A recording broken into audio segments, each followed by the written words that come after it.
দর্শক সালাম এবং শুভেচ্ছা। আপনারা জানেন যে মাগুরায় সেই অভাগা শিশুটি, দূষিত সেই শিশুটি শেষ নিঃশ্বাস ত্যাগ করেছে, দুনিয়ার মায়া ত্যাগ করে এবং সমস্ত চেষ্টা ব্যর্থ করে পৃথিবীর মায়া ত্যাগ করে সে চলে গেছে। সেই ঘটনায় ক্ষোভ বিক্ষোভ, সারা দেশে ঘৃণার আগুন।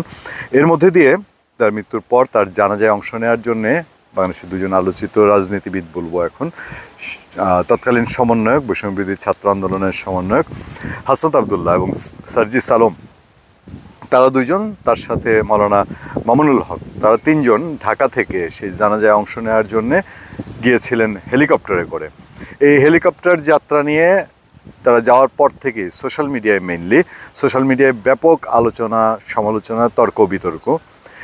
পক্ষের লোক যারা, সার্জিস আলমদের পক্ষের বা অন্যরা যারা আছেন, বৈষম্যবিরোধী ছাত্র আন্দোলন অথবা জাতীয় নাগরিক কমিটি পার্টির যারা আছেন, তারা বলছেন যে যেতেই পারেন, খুব দ্রুত সময়ে পৌঁছানো দরকার ছিল, সেই জন্য হেলিকপ্টারে গেছেন এবং বাই রোডে গেলে 4-5 ঘন্টা, খুব দ্রুত গেলেও 4-5 ঘন্টা সময় লাগে, সেইটি এড়ানোর জন্যে দ্রুত সময় গেছেন। অনেকে প্রশ্ন তুলছেন যে আসলে সার্জিস আলম বা হাসনাত আবদুল্লাহ তাদের সরকারি কি দায়িত্ব আছে, সরকারের তাদের কি অংশগ্রহণ আছে, বা যে হেলিকপ্টারটি গেছে সেই হেলিকপ্টারটি সরকারি হেলিকপ্টার কিনা, সেই হেলিকপ্টারের খরচ কারা দিয়েছে। একটি হেলিকপ্টারের অনেক বেশি খরচ, অন্তত মাগুরা ঘুরে আসতে গেলে লাখ টাকার বিষয়।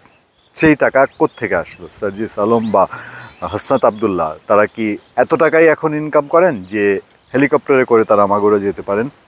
জাতীয় নাগরিক পার্টির বেশ কয়েকজনের কমেন্ট আমি সোশ্যাল মিডিয়ায় দেখেছি, যেখান থেকে আমি এই উত্তরগুলো পাওয়ার চেষ্টা করেছি। সেই উত্তরগুলো হচ্ছে, তারা বলছেন যে সার্জিস আলম, হাসনাত আবদুল্লাহ তাদের ইনকাম আছে, তাদের ইউটিউব ইনকাম আছে, এরকম নানান কিছু বোঝানোর চেষ্টা করেছেন এবং এই বাই রোডে গিয়ে দীর্ঘ সময় যানজটে বসে থেকে তারা সেইখানে পৌঁছাতে পারতেন কিনা, এই জন্য হেলিকপ্টারে গিয়েছেন, যেতেই পারেন, এইটা জাতীয় নাগরিক পার্টির বক্তব্য। তবে সাধারণ মানুষের মধ্যে প্রশ্ন থেকেই যাচ্ছে।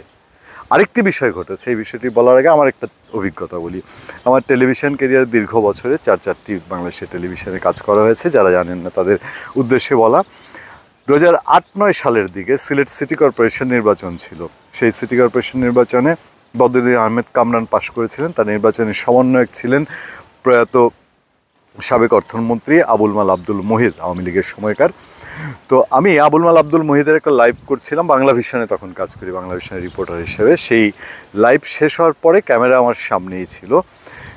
অফিসে ঢাকায় সেই পিসিআর থেকে, এমসিএ থেকে সেই লাইভের কানেকশান তখনও অফ হয়নি, সেটা আমার জানা ছিল না। আমি প্রেজেন্টারকে থ্যাংক ইউ দিয়ে, প্রেজেন্টার আমাকে থ্যাংক ইউ দিয়ে, ধন্যবাদ দিয়ে আমাদের লাইভ শেষ। কিন্তু আমি ক্যামেরার সামনে থাকায় তখন আমার ধূমপানের অভ্যাস ছিল এবং ক্যামেরার সামনেই আমি ধূমপান করার চেষ্টা করেছিলাম, যেটা লাইভে প্রচার হয়ে গিয়েছিল।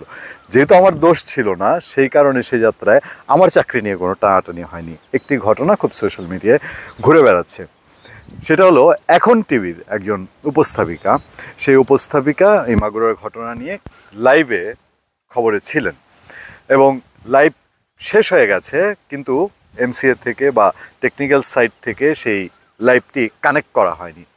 ফলে তাকে জিজ্ঞেস করা হয়েছিল, সেই উপস্থাপিকাকে একজন প্রডিউসার জিজ্ঞেস করছিলেন যে সার্জিস এবং হাসনাত আবদুল্লাহ তারা কি পৌঁছেছে কিনে গিয়ে। তখন সেই উপস্থাপিকা একটু কটূক্তি করে একটা আপত্তিকর শব্দ দিয়ে এই কথাটার উত্তর দিয়েছিল।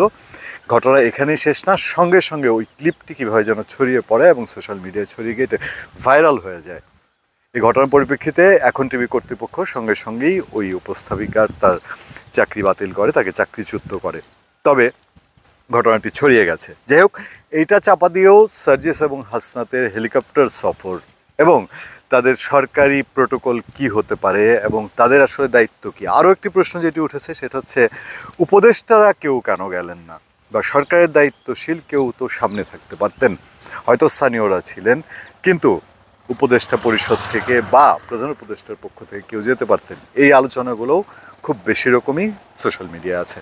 ধন্যবাদ সবাইকে, ভালো থাকবেন, সুস্থ থাকবেন। আপনার সাথে আমি আতিক রহমান পূর্ণিয়া।